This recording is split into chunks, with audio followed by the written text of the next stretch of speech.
Takribani karibu saa 48 zinakwenda kuelekea toka dunia kupata mwelekeo mwingine na ishara nyingine ya kuwa tunakwenda kwingine. Nadharia za wanasiasa zinazunguka kuwa nadharia za wanasiasa, kauli za kisiasa zinajiri kila kona, lakini majungu kama kawaida yanazunguka kila kona, lawama zikiendelea pamoja na sifa kwa kila upande. Kila upande ukijaribu kuonyesha kuwa wao walikuwa bora sana katika kipindi hiki.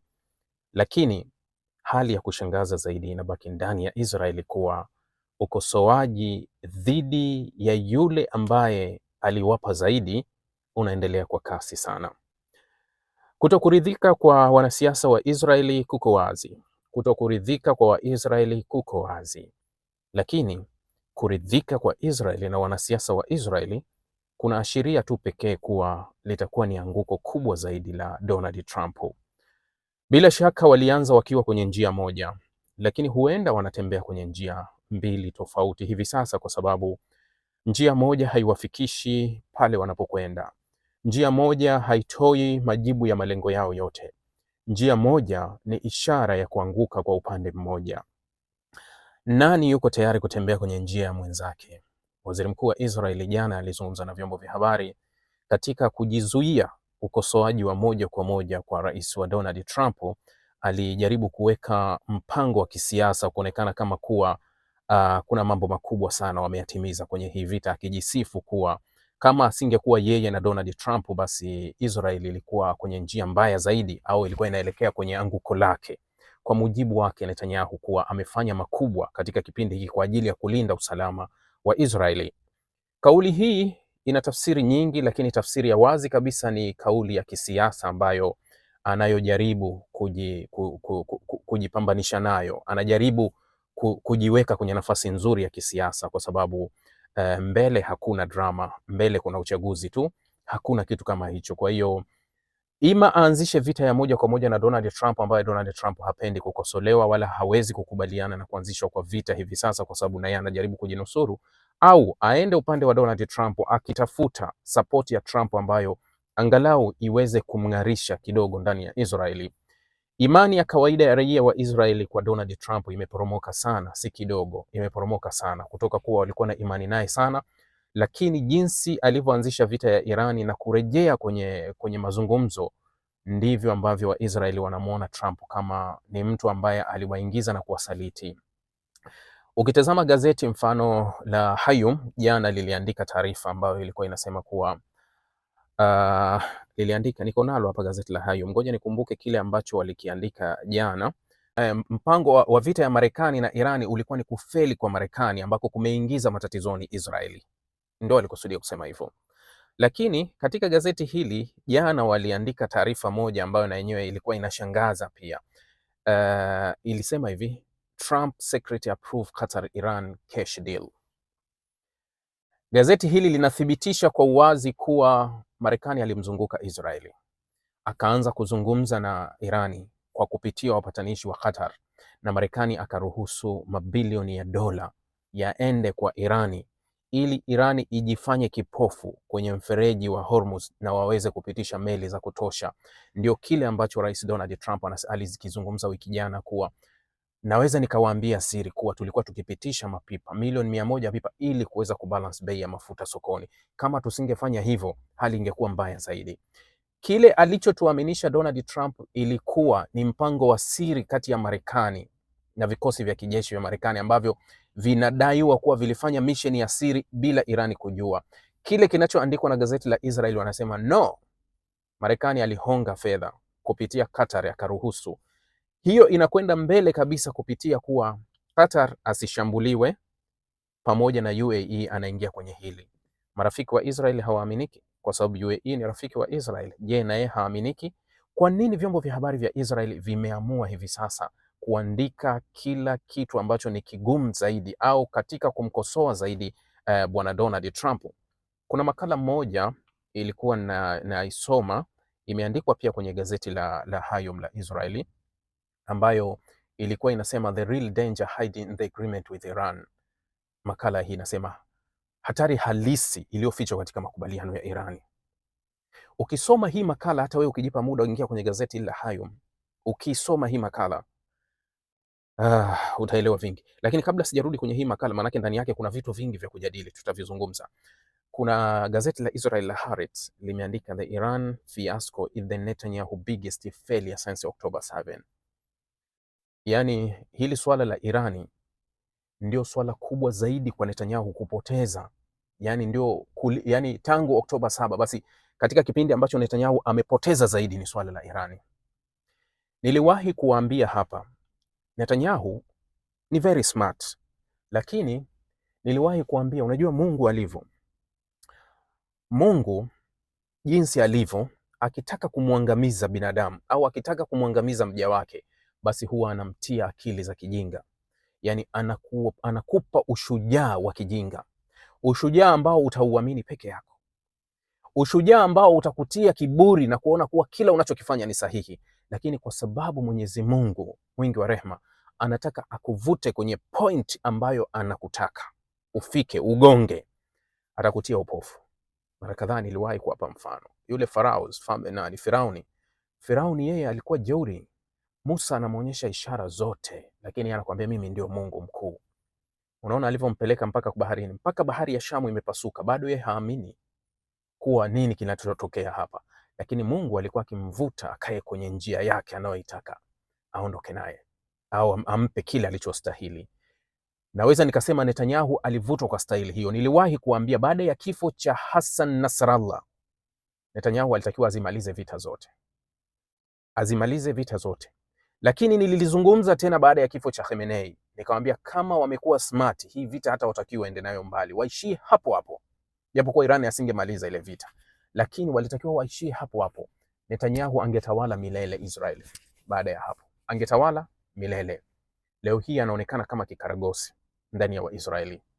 Ukosoaji wa wanasiasa wanayemuona kuwa ni failure kweli kweli, yani ameshindwa kwa kiwango cha hali ya juu. Atakuja mtu hapa aniambie, hivi wewe una zuri gani la Israeli? Niletee wewe. Ninachokisema chote na nukuu kwenye magazeti ya Israeli. Sasa wewe ni Muisraeli kuzidi Waisraeli? Haya magazeti yanayoandika ni ya Israeli, hayaipendi Israeli?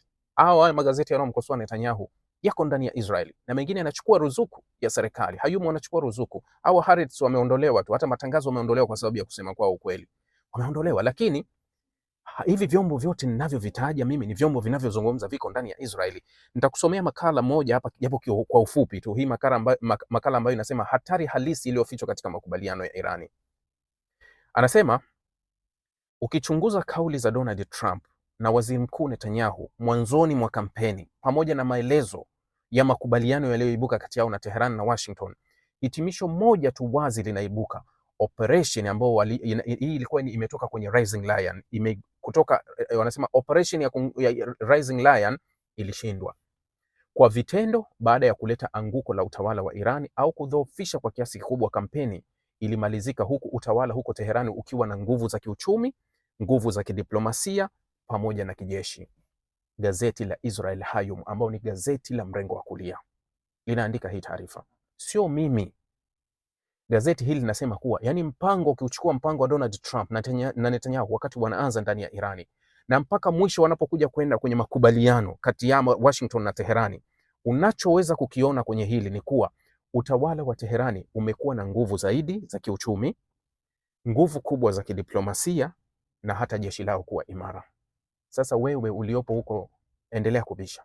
Wewe uliyelishwa hayo ya kulishwa endelea kubisha. Lakini wenzako kwenye uhalisia hawazungumzi hicho unachokiona wewe. Wenzako wanauona uhalisia katika mambo yaliyo halisi. Ndio maana wanaweza kukuandikia hii. Hii ni makala ndefu sana, imeandikwa katika gazeti la Israeli. Anasema vita hivyo vimefichua pengo kubwa kati ya Israeli na Marekani. Nimeshawaambia sana hili swala. Katika mbinu yao dhidi ya Irani. Yaani, unajua, mkiwa mmeamua kufanya biashara, halafu katika biashara zenu labda mmoja akawa na malengo tofauti, hamwezi mkafika, japo kuwa mnaweza mkadanganyana kuwa tunaenda kwenye kitu fulani, au hata mna malengo fulani, au hata katika maisha ya kawaida, au hata watu wanaoingia kwenye ndoa, mnajiona kuwa tuna malengo ya ndoa, kuanzisha familia hivi na hivi, lakini kila mmoja ana hesabu zake, hamwezi kufika kokote. Kwa hiyo vita hivyo vimefichua pengo kati ya Israeli na Marekani kwa sababu gepo limekuwa kubwa. Yaliyoingiza sio hayo. Yaani walichokifuata ni kingine na hivi sasa wanaonekana ni wako vingine. Yani wote, kila mtu aliingia na malengo yake, ndio maana wamepotea mbele. Na haswa linapokuja swala la nia ya kufikia makubaliano hayo. Mbaya zaidi, ikiwa Rais Trump atafuata makubaliano na Iran, ni vigumu kuona rais yoyote wa Marekani baadaye akichagua kurudi kwenye tukio la kijeshi dhidi yake katika siku zijazo, jinsi linavyoonekana. Ndio hiki nilichowazungumzia kipindi cha nyuma, nikawaambia kuwa inauma na ni ngumu pale watafikia makubaliano. Yeye anasema watapofikia makubaliano haya, hategemei kuona rais mwingine yoyote wa Marekani akajichanganya tena kurudi kwenye vita ya Iran. Maana yake kuwa Israel atabaki kuwajibika mwenyewe kwenye hili. Jana nilikuwa namsikiliza Israel Katz anasema kuwa ikibidi kama swala la Iran tutaingia wenyewe. Sijui unaweza ukasemaje, kwa sababu ungekuwa unaweza ungeshaingia siku nyingi, lakini mara zote umeomba msaada kwa Marekani ndio umeweza kuingia. Hakuna shambulizi unalifanya bila green light ya Marekani. Sasa hiyo kusema kwa nini Donald Trump wiki jana alimwambia Netanyahu kuwa ukizidi jeuri na kufanya kinyume tunavyotaka sisi, tutakuacha upigane peke yako. Kwa nini umtishe mtu kupigana na ambaye anamweza? Yaani umtishie adui ambaye anamweza, si ndio raha? Unaniacha nipigane naye huyu bila kuniingilia? Ndio nilikuwa nataka hicho. Lakini kwa nini Donald Trump anamtishia Israel kuwa tutakuacha upigane peke yako? It means anajua kuwa huwezi kupigana peke yako. Ndio maana yake. Angekuwa anajua kuwa huyu ana uwezo wa kupigana peke yake, asingeweza kumtisha kitu ambacho anakiweza. Nadharia halisi inayoishi kwenye akili. Ni kwa wenye uelewa wa akili pekee ndio wanaweza kuyafahamu hayo mambo. Kwa hiyo pale Donald Trump alivyokuwa akimtisha Netanyahu kuwa tutakuacha upigane peke yako, alikuwa anamkumbusha kuwa huna uwezo wa kupigana peke yako. Kwa hiyo ile kauli iliyotolewa na Israel Katz kuwa itapozidi Irani tutarudi wenyewe, ni kauli ya kujiridhisha tu, lakini ukweli kuwa hawezi. Ukweli kuwa hawezi. Angeweza kuanzia 12 days war angeenda peke yake, na wala asingekuwa na trip za huku na huku. Angeweza, wala sasa asingefungwa mikono, hali ya kuwa wote ndani ya Israeli wanathibitisha kuwa hatujapata chochote. Kwa sababu ukisoma maandiko yanakuonyesha kuwa makubaliano yote, na jana J.D. Vance amepiga mstari kuwa ni kweli Irani itapata zaidi. Hata pale waliposema kuwa fedha nyingi Irani atalipwa, sio taxpayers za Marekani. Anasema sio za walipa kodi wa Marekani. Hizo fedha zitatolewa kutoka wapi? Kwenye nchi za Kiarabu. $300 billion ambazo zitatolewa, na zile $24 billion zitatolewa. Chukua kitu kimoja. 2023 kulikuwa kuna malumbano makubwa ya maneno kati ya waziri mkuu wa Israel Netanyahu pamoja na serikali ya Joe Biden mwaka 2023, wakati serikali ya Joe Biden iliidhinisha nusu ya fedha ya Irani ilikuwa kule Korea Kusini itolewe ihamishiwe Qatar. Kiasi cha dola bilioni 12 ilikuwa kule, ikahamishwa dola bilioni 6 ikapelekwa Qatar. Ile fedha alikuwa anatakiwa apewe Irani. Ile fedha wakati inafanywa mchakato wa kwanza kuhamishwa kwenda Irani, ndio kukatokea mashambulizi ya Gaza kule. Wakati yametokea hao mashambulizi, serikali ya Israeli ililaumu sana Marekani kuwa nyinyi ndio mnaosababisha. Kwa nini mnatoa pesa nyingi kiasi hicho zinakwenda kwa Irani? Kwa sababu zile fedha zifika kwa Irani zinaangukia kwenye mikono ya Hamas na Hezbollah ambao ndio wanatuletea matatizo sisi. $60 billion. Kelele zilikuwa hizo. $60 billion. Na kuambia katika siku 60 Marekani itaachia freezing asset kiasi cha bilioni 12 katika 24 za Irani ambazo anakubaliwa atazipokea katika siku 60. Kwa hiyo ataachia bilioni 12, na tayari wamekubali kuwa nchi za Kiarabu zitatoa $300 billion kwenda kwa Irani. Fananisha na dola bilioni 6. Nani kapoteza? Nani kapoteza? Ukweli ndio huo. Ukweli ndio huo. Yaliyopotea yamepotea, na wamepoteza. Hakuna shaka. Mwandishi anaendelea kusema, sitokusomea makala nzima hiyo. Ukipata muda wewe nenda kasome gazeti la Israel Hayom, kwa sababu ni ndefu sana. Tutakesha hapa kama nikianza kuisoma na kuifafanua. Mwandishi anaendelea kusema, kwa kuzingatia hili, kushindwa kwa kampeni na kuibuka kwa Irani katika hali imara, na bila shaka kutokana na ushawishi unaoongezeka wa walinzi wa mapinduzi katika mchakato wa kufanya maamuzi, kunaonyesha zaidi ya chochote kushindwa kwa mkakati wa Israeli kuelekea Irani. Sio, umeelewa? Nadhani hapo limeeleweka. Anasema hivi, kuonyesha zaidi chochote kushindwa kwa mkakati wa Israeli kuelekea Irani. Anasema mkakati huo ulitokana na hamu ya kutenda pamoja na utawala wa Marekani ili kudhoofisha utawala huo hadi kufikia hatua za kuvuruga na hata kuangusha. Israeli ilipopewa fursa ya kihistoria ya kuelekea upande huo ilishindwa kabisa. Hii inatarajiwa kuwa na athari kubwa kwa uwezo wake wa baadaye wa Israeli wa kuandikisha utawala wa Marekani kwa niaba yake kuhusu suala la Irani na kushawishi makubaliano yanayoibuka kuhusu suala la nyuklia. Yaani anachokusudia mwandishi kuwa Israel alipopewa nafasi kuwa wewe ndio utakuwa kiranja, utakuwa kiongozi kwenye hiyo operation, kwa sababu Israel ndio alifanya utafiti, alifanya uchunguzi kwa tutaendaje kwa Irani, tutapigana vipi, ndio alipeleka. Sasa anasema kwa haya yaliyotokea na kufeli huku kukubwa, Israel haiwezi tena kuishawishi Irani, kuishawishi Marekani mezani kuwa tunatakiwa tumshughulikie Irani. Yani hana tena huo ushawishi kwa sababu alipewa akashindwa. Lakini jambo jingine kuwa Israel hatokuwa na ushawishi hata katika mazungumzo ya nyuklia yajayo kuwa mimi nataka hiki na hiki, hatokuwa na huo ushawishi. Naomba wale ambao huwa wananiambinisha kuwa kuna mtu mmoja alinipigia simu, nadhani namba ya nchi fulani jirani hapo, sitaki kuitaja, anakerwa na ninayoyazungumza, lakini hapitwi na posti yangu ninapoiweka. Akanipigia simu, nadhani yeye ni watu wale wa imani, mtu ambaye kakaririshwa vitu. Unawaambia watu kuhusu Israel, Israel ni kubwa kuliko Marekani. Nilimsikiliza tu nikaachana naye. Hii sasa ndio inathibitisha nani mkubwa, ambacho kila siku ninakizungumza. Israel sio mkubwa. Israel kajipachika kukibaraka tu wa Marekani, yani hana ukubwa huo. Marekani ni mkubwa sana na amemzidi sana, na ndio maana unaona sasa kuwa wanaweza kufanya maamuzi. Pale anapotokea kiongozi dhaifu wa kupelekwa na Israel, haimaanishi Israel ni mkubwa. Mbona Barack Obama alikuwa hapelekwi? Mbona Obama alisaini haya makubaliano wakati Israel wana flow, jasho linawatoka na maneno yote yanawatoka?